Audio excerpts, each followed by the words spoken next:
Isle of Arran Distillers Limited as a company was established in 1991 by the Currie family, principally by Harold Currie, our founder. Harold had spent his career in the wine and spirits industry, principally with Chivas Brothers, and he had a vision of building his own distillery, and he wanted to do it on the Isle of Arran. He had a deep love for Arran as a place, and he thought it was the ideal place for building a distillery and to bring back distillation back to life on the island, because during the 19th century there were many illicit stills on the island, and there were previously three legally licensed distilleries on Arran as well. So the distillery, they started building in Lochranza in December 1994, and the building was ready, and the first production took place on the 29th of June 1995. That's when the day the first spirit ran through, the middle cut was taken from the stills on that day. They built in Lochranza for a number of reasons, principally because of the quality of the water source there. So the water gathers in a small loch up in the mountains called Lochranza. It runs down the mountainside through a series of small waterfalls and through a stream called the Euan, which is continually purifying the water. And then we take it from there for our production. So it's a very clean, natural water, perhaps the most natural water source in the whole Scotch whisky industry, and ideal for making whisky, ideal for making an unpeated single malt in particular. This year we celebrated our 25th anniversary, and although the Currie family are no longer directly involved with the business, we are owned by a group of independent shareholders, and it's very important that we remain an independent Scotch whisky company. That gives us the flexibility to make decisions of our own choosing, and to make fast decisions as well, and do what we think is both right for us as a business and for the wider island community. Harold was quite a visionary at that time, because the mid-1990s was quite a tough time for the Scotch whisky industry. It was going through a small recession at that time, and a lot of distilleries were closing. Nobody was building new distilleries, so it was very much swimming against the tide. But since then, of course, there has been a boom in new distilleries, small craft distilleries, and we very much see ourselves as being at the forefront of this new wave of distilleries that have emerged, both in Scotland and around the world. We kind of see ourselves as being the first of these new distilleries to reach maturity, and we've got this milestone of 25 years under our belts, and we will have a 25-year-old single malt released for the first time later this year. So we've always been a pioneering company, and as well as our distillery in Lochranza, we also decided to build a second distillery on Arran, because Arran is our home. And this time we built it on the south end of the island in the village of Lagg, which was the home of the most recent licensed distillery, which closed in 1839, I believe. So we built down at Lagg, and we wanted Lagg to be a completely unique distillery, very different to Lochranza. So it makes a very heavily peated single malt, but malted barley is peated to a specification of 50 ppm, 50 parts per million. So it's a heavy, very characterful, smoky, peaty spirit that we're producing that will mature into, we believe, into one of the finest whiskies in the world. Isle of Arran Distillers Limited is a small independent company, and we're very proud of that fact.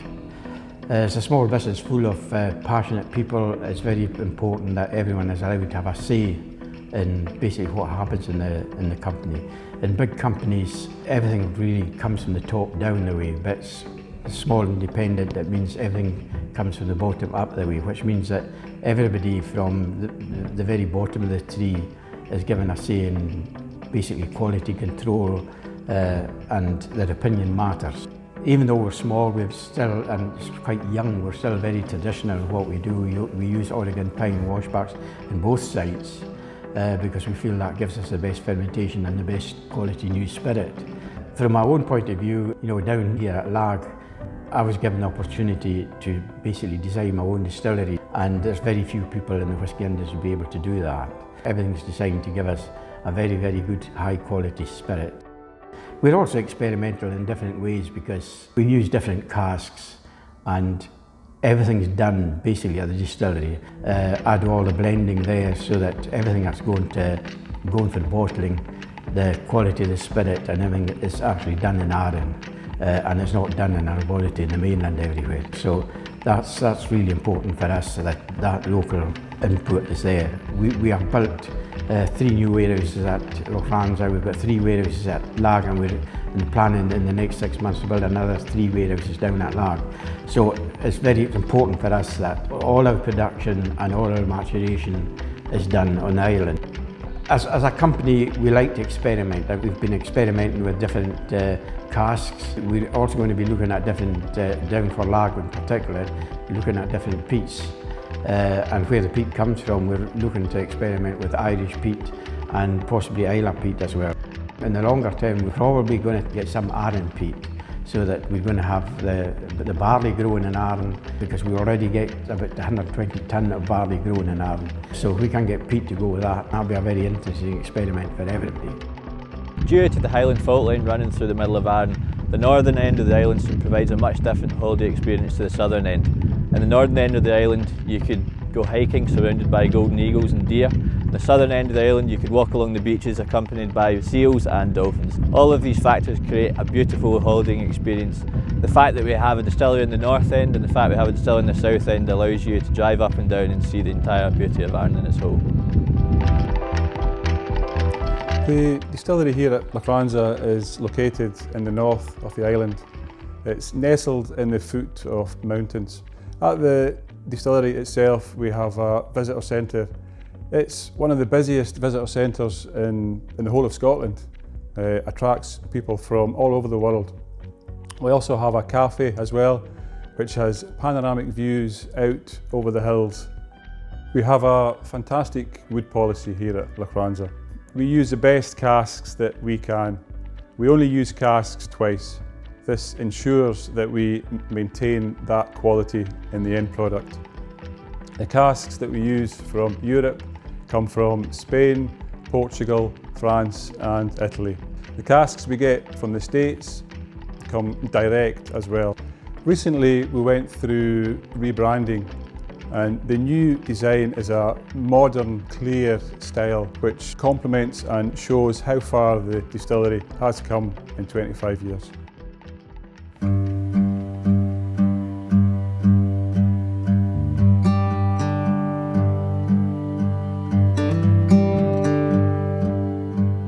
We're down here at Lagg Distillery on the south end of the Isle of Arran. Historically, the south end of Arran was famous for its both illicit and illicit distilling. Illicit distilling obviously being the lifeblood of the local farmers here for hundreds of years. And back in the 1830s, it was the site of the very last illicit distillery on the Isle of Arran before Lochranza came to be in 1995. Because the area's rich history in previous distilling, we thought it was the perfect place for us to build our brand new distillery, focused on heavily peated malt rather than non-peated malt. So back in 2017, the ground was purchased and we started the groundworks, foundation, everything from that date onwards. The first things built on site though were the 3 brand new warehouses for the company. These were not just for the current distillery Lagg, but it was for the previous distillery Lochranza, because Lochranza had almost run out of space. So the 3 warehouses were erected on site before the actual distillery was even built. And then the distillery came shortly afterwards. 2019, the doors were finally opened for production, and we actually produced our very first spirit on site at 1435 on 19th of March 2019, and we've been constantly on the go since then. Aside from the distillery, we actually had quite a lot of acreage to use when we bought the site. We also acquired ourselves an orchard. We recently planted up to 3,000 trees, and we're very excited to use them for the future along with the Lagg product. We're definitely going to produce a cider and maybe move on to some kind of apple gin or apple brandy from there. The site is also next to local barley fields owned by local farmers, and they will be supplying us with the barley over the next few years so that we can produce 100% Arran spirit. From the get-go, the actual building was designed in such a way so to not just focus on one aspect of the distillery. Most distilleries are quite old buildings that focus mostly just on production and just had visitor centres added on top. But Lagg Distillery was actually designed so that both visitor centre and distillery would have equal footing and be almost married together. So that's why it's like a seamless build from one end to the next. The distillery doesn't seem to stop. The main difference between Lagg Distillery and our sister distillery Lochranza is that we focus on heavily peated malt. Lochranza traditionally is an unpeated distillery, but for 1 month of the year for the last 10 years they've been producing low peated and heavily peated malt for what's known as the Macri Moor range. We've kind of taken that responsibility from our sister distillery to allow them to focus on non-peated, while we will focus on the heavily peated side of the malt industry. Lagg Distillery goes through 4 tonnes of malted barley a day. We have a 4-tonne semi-lauter mash tun, and from the 4 tonnes we produce 20,000 litres of wort, which then becomes wash after 75 kilograms of yeast are added. From that 20,000 litres of wash, we prefer 72 hours minimum fermentation. It can go slightly longer, but 72 is our gold standard. We don't want to go any less than that. So those 20,000 litres of wash are then distilled over a 16-hour period inside our wash still. Our wash still is a very large bulbous onion shape, and that's what gives us the specific characteristic we're looking for at Lagg. It means slightly less copper contacts, and this vapour doesn't have to fight too hard to get up over the swan neck and be recondensed. So that gives us the very heavy characters we're looking for. Our spirit still is slightly different in shape from our wash still. It's 7,000 litres, so slightly smaller, and it also has a distinctive lamp glass shape built into it. This allows for slightly more copper contact to try and balance out the very heavy vapours we're going to be getting from the wash still. It does help emphasise that grassy character we're looking for. We allow people to own private casks of Lagg. We have a system called the Lagg Cask Society, where we allow 700 barrels to be purchased for private owners. And these are all stored inside Lagg Warehouseman in a specified racking system. About 95% of all the barrels that we use at Lagg are ex-bourbon barrels, first fills. The rest are either second fills from Lochranza, usually ones from the previous singles cuts, or sherry, some quarter casks, and a few wine casks as well.